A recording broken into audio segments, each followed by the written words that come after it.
Samantala, fake news lang umano ang kumakalat na balita na rejected ang asylum application ni dating presidential spokesperson Harry Roque. Ito'y kasunod ang naging post si Joel Vega kung saan sinabi nitong formal lang tinapos ng Dutch Immigration ang Naturalization Service ang proseso ng asylum plea ni Roque.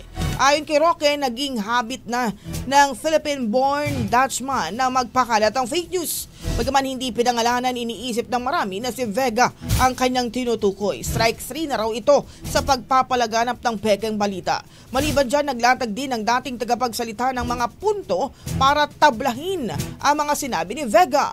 Sinabi niya rito na sa kasulukuyan ng kanyang asylum proceedings ay hindi pa nagko-conclude at siya at tanging Dutch government lang ang may access sa confidential information. Ang bahaging ito ay hatid sa atin ng Yummyvit ES2 Oral Drops. Simulang tuparin ang pangarap ng iyong anak. And stunting now!